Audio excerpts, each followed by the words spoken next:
westward bound. The crack of the whip echoed, a starting gun for a life anew. Sarah clung to the side of the wagon, its canvas top billowing in the prairie wind. Dust devils danced in the distance, mocking the slow, steady progress of the wagon train snaking westward. The sheer scale of the land was both breathtaking and daunting. Endless sky met endless grass, a canvas painted in hues of gold and ochre. Beside her, Agnes adjusted her bonnet, her lips pursed in a familiar expression of disapproval. Such a rough journey for a woman in your condition, Sarah. Perhaps you should rest more. Don't want to exhaust yourself before we even reach the promised land. The words were laced with a subtle barb, a reminder of Sarah's delicate state, a state Agnes clearly deemed an inconvenience. Thomas, driving the wagon, glanced back, a crease forming between his brows. She's fine, Ma. Sarah's stronger than she looks. Agnes sniffed. Strength isn't always visible, Thomas. Sometimes it's about knowing one's limitations and acting accordingly. She reached out, patting his arm with a surprisingly firm hand. You need to focus on the road, son. This is our future we're dragging behind us. Jedediah, sitting beside Agnes, remained silent, his weathered face impassive. He chewed on a piece of dried meat, his gaze fixed on the horizon. His silence was often more unsettling than Agnes's words. The days blurred into a rhythm of creaking wheels, plodding oxen, and the constant sway of the wagon. Sarah tried to find solace in the beauty around her. She watched the hawks circle overhead, their cries echoing in the vast emptiness. She collected wildflowers, pressing them between the pages of her worn Bible, a small piece of home she carried with her. One evening, as the sun dipped below the horizon, painting the sky in fiery hues, Thomas pulled the wagon away from the main train. He led Sarah to a small rise overlooking the prairie. Look, Sarah, he said, his voice filled with awe. Imagine our farm here. Right on this rise. We could build the house there, overlooking the creek. Plenty of water for the animals, fertile soil for the crops. Sarah wrapped her arms around him, her heart swelling with hope. It's beautiful, Thomas. It really is. She pictured their children running through the fields, their laughter echoing in the wind. A pang of longing, mixed with fear, resonated through her. We'll build a good life here, Sarah. I promise you. A better life than we ever had back east. He kissed her forehead, his hand resting protectively on her growing belly. Two strong hands, a willing heart, and the good Lord on our side. What more could we need? Later, as they sat around the campfire, sharing a meager meal of beans and salted pork, Agnes watched Sarah with a calculating gaze. You seem to be tiring easily, dear. Perhaps you should let me handle more of the chores. You need to conserve your strength for the arrival. The word hung in the air, heavy with unspoken implications. Sarah forced a smile. I'm fine, Agnes. Really? Just a little weary from the journey. Weariness can be deceiving, Agnes retorted, stirring the fire with unnecessary force. Especially in times like these.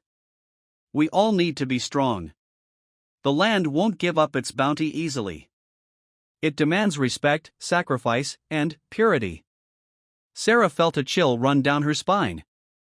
Agnes's words, though seemingly innocuous, felt like a veiled threat. She looked at Thomas, but he was engrossed in conversation with his father, oblivious to the undercurrent of tension. As the fire dwindled and the stars emerged, Sarah lay in the wagon, listening to the wind whisper through the canvas. The vastness of the prairie, which had earlier filled her with hope, now seemed to amplify her fears. She clutched her Bible to her chest, seeking comfort in its familiar words. The Lord is my shepherd, I shall not want. But tonight, even the words felt hollow. The journey westward was not just a physical one, it was a journey into the unknown, a journey where the land was as unpredictable as the hearts of those who sought to tame it.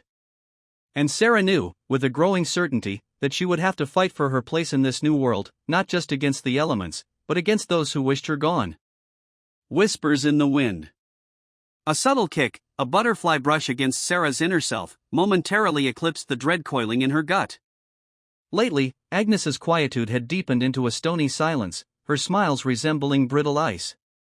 Even Jedediah, normally absorbed in his carpentry, now mirrored his mother's disapproval with a downturned mouth and shifty gaze. Their conversations centered solely on chores, an unending catalog of pre-winter tasks, treating her as little more than a living cradle for their anticipated grandson. Seeking refuge, she escaped to the woods, finding solace in the whisper of leaves and the sharp, clean scent of pine needles. The wind sang secrets through the boughs, a language far more eloquent than her mother-in-law's curt pronouncements. It spoke of bending, not breaking, of finding strength in the face of relentless gray skies. One evening, while Sarah worked the dough, Agnes settled into a chair by the fire, her gaze lost in the dancing flames. Jedediah, beside her, meticulously shaved curls from a block of wood. "A family requires sons, Jedediah," Agnes stated, her voice a low rasp.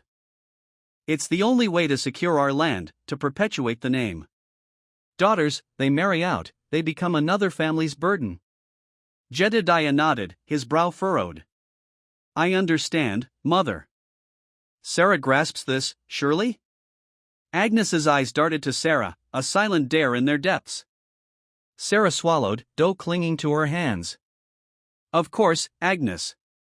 The words escaped, thin and reedy. "Good." Agnes returned her attention to the fire. "A robust son. That's the need. Someone to till the fields, to safeguard the homestead. A continuation of our legacy." The sheer weight of their expectations pinned Sarah down, stifling her. It felt as though her value had been predetermined, even before the babe drew its first breath. Sleep proved elusive that night. She lay beside Jedediah, a palpable void stretching between them, a chasm carved by Agnes's relentless ambition. The following day, hauling a pail of water from the well proved a formidable task. Her back protested with sharp stabs, and a dizzy spell threatened to send her sprawling. A steadying hand grasped the bucket before she could lose her grip. "Here, allow me to assist with that, Sarah," Caleb Strong offered, his voice a low, gentle rumble. A taciturn widower who dwelled on the settlement's fringe, his eyes, usually veiled in sorrow, now held a spark of concern. Sarah managed a grateful smile. "Thank you, Caleb. I seem to be all thumbs today." He lifted the bucket with ease, conveying it to the house, his gaze carefully averted. "Pregnancy can be taxing," he said plainly, setting the bucket down with a quiet thud. "Don't overexert yourself."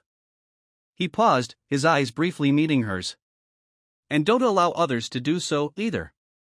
His words, laced with such tender understanding, pricked tears to Sarah's eyes. She hadn't realized how desperately she craved to hear them. "Thank you, Caleb," she repeated, her voice thick. "It means more than you realize." He nodded, a fleeting smile touching his lips. "Just neighborly concern," he replied, turning to depart. Yet, as he walked away, Sarah knew it encompassed more than mere obligation. He had perceived the solitude etched in her gaze, the unspoken plea for solace that she dared not voice. And in that instant, a fragile tendril of hope unfurled within her. Perhaps, she mused, she wasn't as utterly isolated as she perceived. A stormy birth. The wind howled a mournful dirge, whipping rain against the canvas of the wagons. Oxen strained against their yokes, their heavy breathing misting in the sudden chill. Lightning split the sky, illuminating the panicked faces of the settlers huddled within their covered wagons. The storm, brewing since dawn, had finally broken with savage force. Sarah clung to the side of the wagon, her knuckles white. A sharp pain ripped through her abdomen, stealing her breath. "Thomas," she gasped, her voice barely audible above the storm's fury. "Thomas, I think it's time." Thomas, his face pale with a mixture of fear and excitement, knelt beside her. He fumbled with his hands, unsure of what to do. "Are you sure, Sarah? It's still a few weeks early." Another contraction seized her, more intense than the last. She squeezed his hand, her nails digging into his skin. "I'm sure," she managed to say through gritted teeth. The storm raged on, mirroring the turmoil within Sarah's body. Agnes, hearing the commotion, pushed her way into the wagon, her face a mask of disapproval. "Now!" "Of all times," she snapped, her eyes darting around the cramped space. "Can't you even manage to have a baby at a decent hour, Sarah?" Thomas glared at his mother. "Mother, please. This isn't helping." Agnes huffed, but her expression softened slightly. She knew the ways of birthing more than anyone in the wagon train. "Fetch water. And clean cloths. We need to make her comfortable." Hours blurred into a haze of pain and exhaustion. The wagon rocked violently, adding to Sarah's misery. Agnes barked orders, her voice surprisingly steady amidst the chaos. Thomas hovered nervously, offering what comfort he could. Just as Sarah felt she could endure no more, a cry pierced the air, a tiny, fragile sound that momentarily silenced the storm. Relief washed over her, followed by a wave of overwhelming love. But before she could fully savor the moment, another contraction gripped her, even stronger than the last. Agnes's eyes widened. "There's another one coming," she announced, her voice laced with disbelief. Sarah pushed with renewed determination, drawing on a strength she didn't know she possessed. Finally, after what seemed like an eternity, another cry filled the wagon. 2 tiny bundles were wrapped in blankets and placed in Sarah's arms. "Twins," Agnes breathed, her voice uncharacteristically soft. 2 girls. Sarah gazed at her daughters, their faces scrunched up in peaceful slumber. Hope blossomed in her heart, a beacon in the storm-tossed world. She named them Hope and Faith, for that is what they embodied. But even as she held her precious daughters close, a flicker of apprehension crossed her mind. She knew that twins were not always welcomed, especially girls. And Agnes's reaction, though subdued, hinted at the disapproval that might lie ahead. The storm outside might be subsiding, but Sarah sensed another, more subtle storm brewing within her own family. Her gaze hardened as she looked at her daughters. She would do anything to protect them, even if it meant standing against those who sought to harm them. The mark of a curse. The second cry echoed the first, a mirroring wail that clawed at Agnes's heart. Not one, but 2. 2 burdens. 2 mouths to feed in a winter that threatened to starve them all. She stared down at the tiny, wrinkled faces, their eyes screwed shut against the harsh light of the cabin. "Twins," she spat, the word a bitter seed on her tongue. Sarah lay exhausted, her body a battlefield. Thomas hovered beside her, a mixture of awe and fear etched on his face. He reached out a clumsy hand, stroking Sarah's sweat-dampened hair. They're beautiful, Sarah." Agnes scoffed. "Beautiful? They are a mark. A mark of something unnatural." She crossed herself, muttering a hurried prayer against evil. The old superstitions, buried beneath a veneer of piety, rose to the surface like flotsam in a storm. Twins were rarely seen in the settlement. And when they were, whispers followed. Whispers of witchcraft, of ill omens, of a disruption to the natural order. "Mother, please," Thomas pleaded, his voice barely a whisper. "They are our daughters." Agnes rounded on him, her eyes blazing. "Your daughters? Or a sign of your misfortune, Thomas? Ever since you brought her here, things have been off. The crops are failing, the livestock are sickly. And now this. 2 mouths to feed when we barely have enough for one." Sarah flinched, as if struck. The joy of holding her babies, the miracle she had carried within her, curdled into a cold dread. She clutched the twins closer, shielding them from Agnes's venomous gaze. "Don't say such things, Mother," Thomas said, but the words lacked conviction. He avoided Sarah's eyes, his gaze fixed on the rough-hewn floorboards. The fear in him was a tangible thing, a tremor in his hands. He loved Sarah, he truly did, but the weight of his mother's disapproval, the ingrained obedience of a lifetime, held him captive. Agnes advanced on Sarah, her voice low and menacing. "You brought this upon us, Sarah Meadowsweet. You brought the curse of twins into this house. You must leave." A gasp escaped Sarah's lips. "Leave? But where would I go? These are your granddaughters. Granddaughters born under a shadow. Daughters of misfortune. You will take them and go back to wherever you came from. Before you bring ruin upon us all." Agnes pointed towards the door, her gnarled finger a weapon. Thomas finally found his voice, but it was weak and wavering. "Mother, you can't be serious. It's winter. She won't survive. Survival is not my concern. The survival of this family is. And this abomination you call a marriage is jeopardizing everything we've worked for. Agnes's voice rose, cracking with hysteria.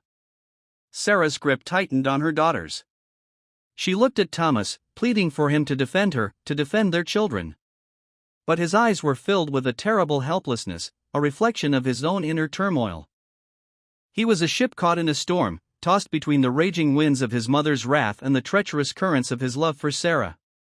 The silence stretched, thick and suffocating. Agnes waited, her face a mask of grim determination. Thomas remained frozen, paralyzed by indecision.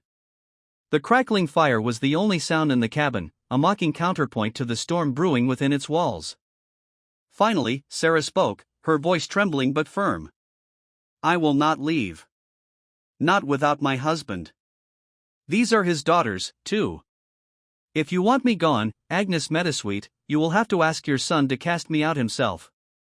She met Thomas's gaze, her eyes filled with a desperate plea, a challenge, and a heartbreaking understanding. The choice was his. And she knew, with a chilling certainty, which path he would choose. A plot in the darkness. A frigid draft snaked through the floorboards of the Meadowsweet house, a chill that mirrored the growing desolation in Agnes's soul. Across the kitchen table, Jedediah's face was a landscape of worry, etched deep by the flickering lamplight. The twins slumbered at last, a small mercy, but Sarah remained vigil upstairs, her thoughts unknown. It's imperative, Jedediah, Agnes whispered, her voice a brittle thing. We cannot harbor them. Not with that mark. She touched the silver crucifix around her neck, a ward against unseen evils. Jedediah exhaled, raking a weary hand through his dwindling hair. To cast them out, it feels fundamentally wrong, Agnes. A violation of divine law. Divine law champions order, Jedediah. Incorruptibility. Those children, they are an affront. A blemish upon our lineage, upon our faith itself. She leaned in, her eyes gleaming with fierce conviction. Consider Thomas. Consider his future. Do you wish for him to be forever tainted by whispered accusations? To forever know he sprang from a mother who birthed that? Jedediah offered no reply, merely stared at the grainy surface of the table. The silence lingered, broken only by the hearthfire's sporadic pops and hisses. We'll lead her deep into the woods, Agnes pressed on, her tone now disturbingly businesslike. Beyond the sentinel pines, along the old creek's path. Sufficient provisions for a few days. Sarah possesses resourcefulness, she will find a way. And should she not? Jedediah murmured, scarcely audible. Agnes's eyes narrowed to slits. Then it is providence at work. The Almighty's design is beyond mortal understanding. It's a crucible, Jedediah. A test of our unwavering devotion. We must find the resolve to pursue righteousness, even when it lacerates our very being. Unseen, unheard, Caleb Strawn lingered just outside the window, the icy breath of the night nipping at his skin. He'd come bearing a rabbit, a small offering for Sarah, knowing her hardships.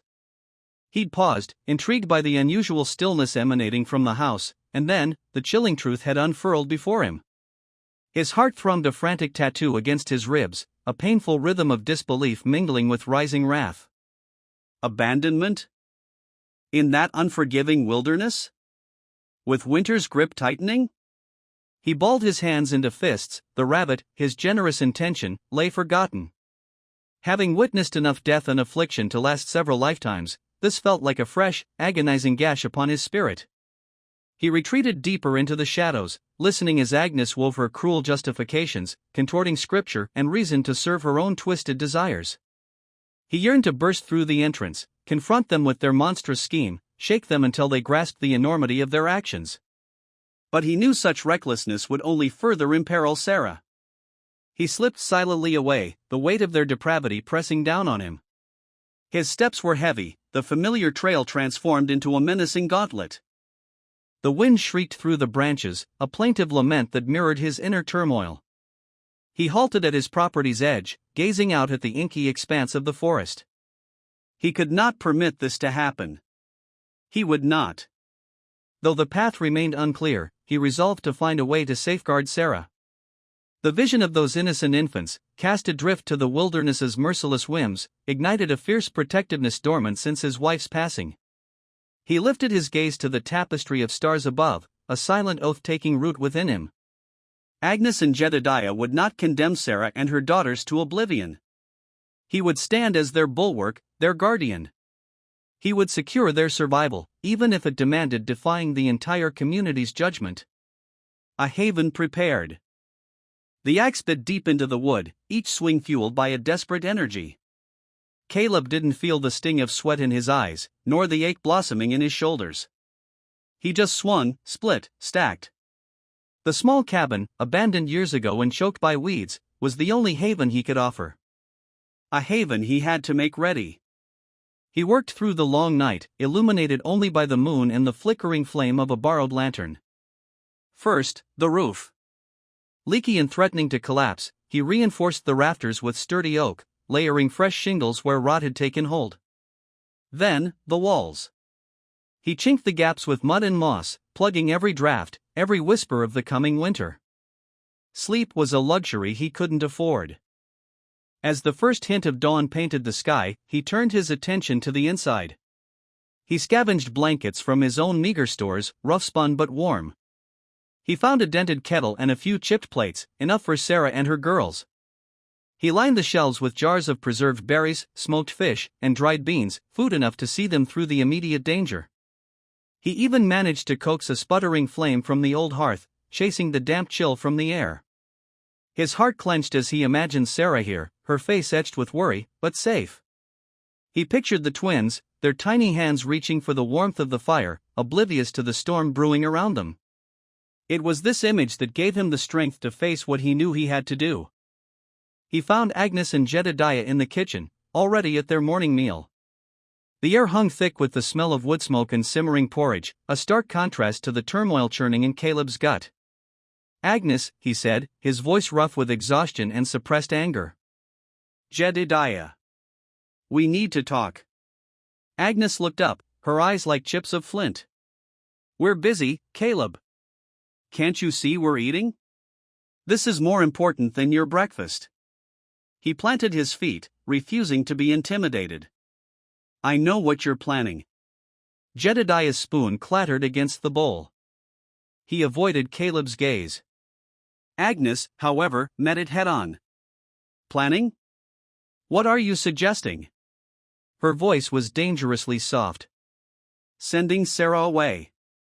Abandoning her and those innocent babies." Agnes rose, her chair scraping against the floor. "They are cursed, Caleb. You saw it yourself. Twins. An abomination.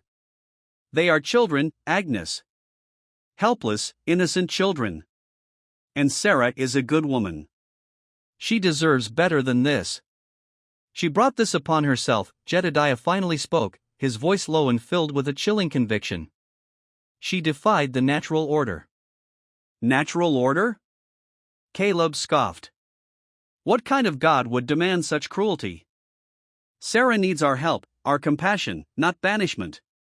He pleaded with them, laying bare the fear and desperation he felt for Sarah and the twins. He spoke of the coming winter, of the dangers that lurked in the wilderness, of the sheer inhumanity of their plan. He argued, reasoned, begged. But his words were met with stony silence. Agnes's face remained impassive, her lips pressed into a thin, unwavering line. Jedediah simply shook his head, his eyes filled with a chilling certainty. "It's decided, Caleb," Agnes said, her voice cold and final. "The wagon leaves tomorrow at dawn. It is for the best." Caleb's shoulders slumped. He had hoped, against all reason, that he could reach them, that he could appeal to some shred of decency buried beneath their rigid beliefs. But he had failed. "Then I will take them," he said, his voice barely a whisper.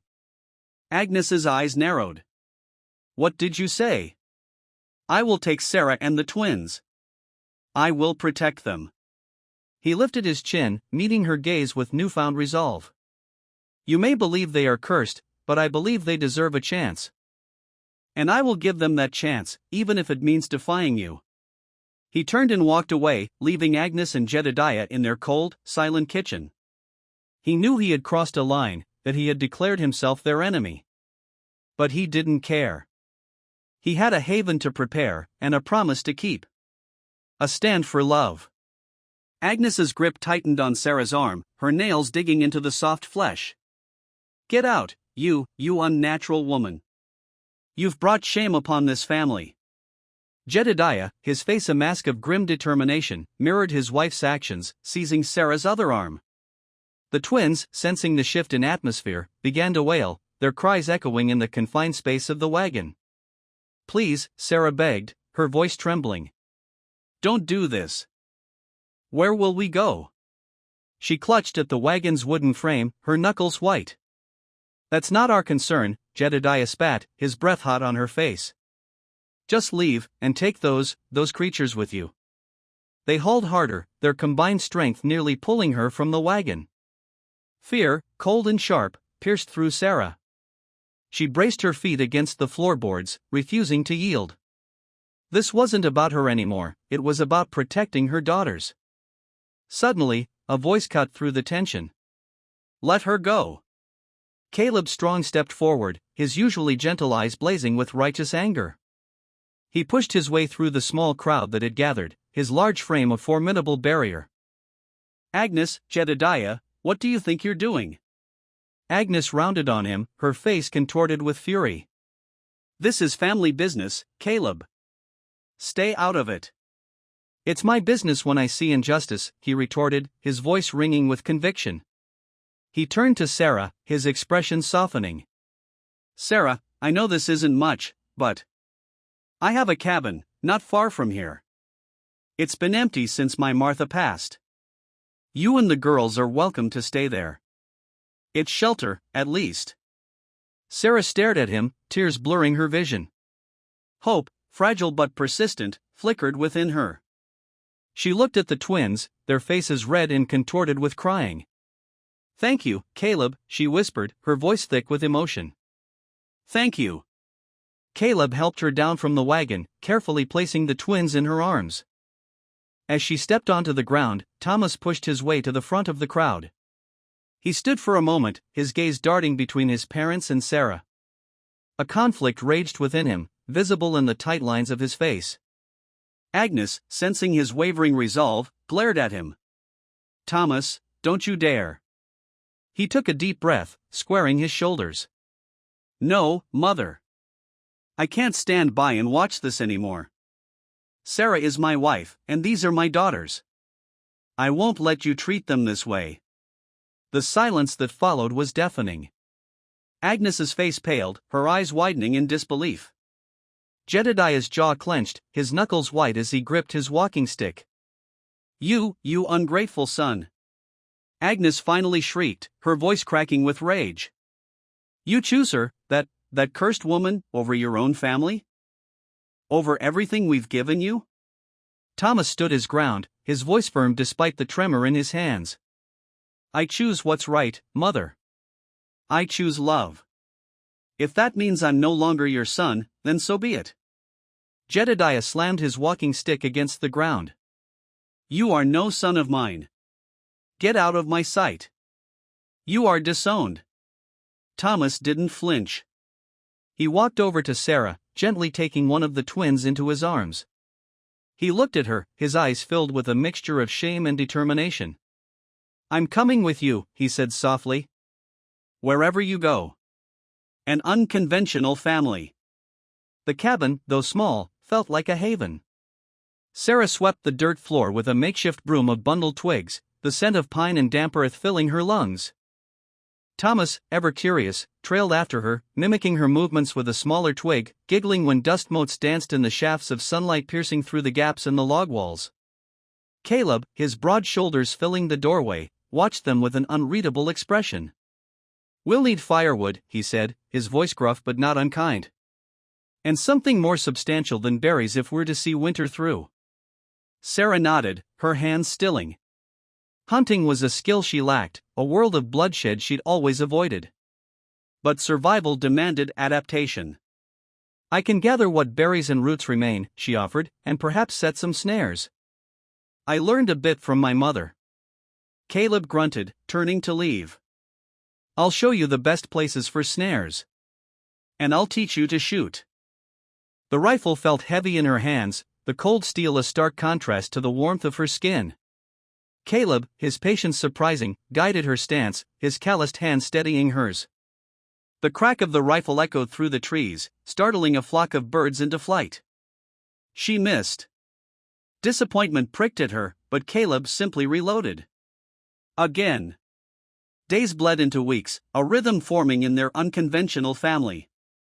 Caleb, the stoic protector, teaching them the ways of the wilderness. Sarah, the gentle nurturer, tending to the girls and transforming foraged plants into nourishing meals. Thomas, the playful spirit, filling the cabin with laughter and an innocent joy that eased the edges of their shared trauma. One evening, as Sarah stirred a pot of rabbit stew over the fire, Caleb sat sharpening his hunting knife, the firelight glinting off the steel. Thomas, nestled between them, drew pictures in the dirt floor with a chartstick. Tell us a story, Caleb, Thomas pleaded, looking up at him with wide, trusting eyes. Caleb hesitated, his gaze flickering to Sarah before softening. A long time ago, he began, his voice low and gravelly, there was a great bear who ruled the forest. The story, a tale of courage and resilience, captivated Thomas. Sarah listened too, finding a strange comfort in Caleb's voice, in the shared silence that followed. She saw a sadness in his eyes, a depth of pain that mirrored her own. Later, after Thomas had fallen asleep, Sarah sat beside the fire, mending a tear in Thomas's small tunic. Caleb watched her, his silence not accusatory, but almost companionable. Thank you, Caleb, she said softly, not meeting his gaze. For everything. He grunted in response, tossing another log onto the fire. The flames danced, casting flickering shadows on the walls. He reminds me of my son, Caleb said finally, his voice barely a whisper. The one I lost. Sarah's heart ached for him. She reached out, tentatively placing her hand on his arm. His muscles were rigid, but he didn't pull away. I'm so sorry, Caleb, she whispered. He didn't respond, but she felt a shift in him, a subtle softening. In that shared moment of grief and understanding, a fragile bond solidified, weaving them together in a way she never could have imagined. They were an unconventional family, bound not by blood, but by circumstance, by shared loss and a desperate need for survival. And in the heart of the wilderness, they were finding a way to heal, to rebuild, to forge a new life from the ashes of the old. Forgiveness and reconciliation. The wagon groaned to a standstill before the weathered cabin, kicking up spirals of dust that shimmered in the afternoon glare. Agnes, a roadmap of hardship etched onto her face, clutched Jedediah's arm as he steadied her descent. Years of regret had carved deep furrows around his eyes, and a burden of past errors bowed his shoulders. They'd lost Sarah to the chasm of silence years ago, after the unspeakable rift. Caleb, his expression unyielding as stone, emerged from the cabin's doorway. Beside him stood Thomas, now a young man, his hand resting in a supportive gesture on Caleb's forearm. A question flickered in Sarah's eyes as she followed. Her hair, threaded with silver, framed a visage that spoke of sorrow endured and an underlying current of fortitude. Agnes struggled against the dryness constricting her throat. Sarah, she rasped, her voice a frayed whisper. We've come to beg your pardon. Jedediah echoed the plea, his voice thick with remorse. We were wrong, Sarah. Dreadfully wrong. Vanity and dread clouded our judgment. Silence descended, heavy and absolute, punctuated only by the chorus of crickets and the gentle susurrus of leaves. Sarah's gaze, searching and perceptive, swept over them. From behind her skirts, the twins, her daughters, peeked out, their eyes wide with innocent curiosity. Forgiveness is neither freely offered nor easily won, Caleb stated, his voice a low rumble, like thunder on the horizon. What transpired, it was beyond redemption. We know, Agnes responded, her head dipping low. We understand if you cannot offer it. But we were compelled to try. We've carried the weight of our transgression since that day. Raising her head, she locked eyes with Sarah. The farm, it crumbled. Scorch and blight claimed everything. We forfeited all that mattered. But the most devastating loss was the family we nearly shattered. Jedediah shuffled forward, his hand outstretched. Sarah, please. Allow us to meet our granddaughters. To know them. Our time dwindles, and we are old. Sarah glanced at her daughters, at their untouched faces, unburdened by the memory of the animosity that had nearly consumed them all. She then looked at Caleb, the steadfast protector who had salvaged their lives. Finally, her gaze returned to Agnes and Jedediah, at the broken figures before her, and she saw not monsters, but fallible beings, humbled by repentance. A sigh, heavy with unspoken years, escaped her lips. Come in, she said softly. Inside, the cabin air held the comforting aromas of pine and wood smoke. Emboldened by their mother's implicit permission, the twins tentatively approached their grandparents. Agnes knelt, her hands trembling as she reached to touch their delicate faces. They're exquisite, she breathed, tears etching paths down her time-worn cheeks. So much like their mother. Jedediah, his eyes shimmering with unshed tears, extended a weathered hand. The bolder of the two twins, Lily, met his gaze and gingerly grasped it. A fleeting smile danced across his lips. As the afternoon unfolded, the stifling tension within the cabin gradually eased. Agnes and Jedediah shared anecdotes of their past, of the aspirations and dreams they once held, a future that now unexpectedly included their granddaughters. They learned of the twins' affinity for the woods, their captivation with the celestial sphere, their uncanny empathy with animals. Sarah observed, a poignant ache resonating in her heart. The scars of yesteryear would forever remain, yet perhaps, just perhaps, restoration was within reach. That fractured kin could knit back together. As dusk began to settle, painting the valley in long, ethereal shadows, Agnes clasped Sarah's hand. Thank you, she conveyed, her voice brimming with profound gratitude. Thank you for this opportunity. Jedediah nodded, his gaze communicating the words left unspoken. We are undeserving, yet we will treasure it. Caleb, positioned by the doorway, watched their departure. His countenance remained severe, yet a brief glimmer of something akin to comprehension crossed his features. Thomas squeezed his arm in support. Sarah drew her daughters close, inhaling their clean, innocent scent. The path ahead would be fraught with challenges, but armed with love and forgiveness, she knew they could weather any storm. The true essence of family wasn't rooted in lineage or custom, but in acceptance, empathy, and unwavering devotion to one another. It was a delicate, invaluable treasure, easily shattered, yet worthy of every sacrifice, every act of forgiveness, every effort to rebuild.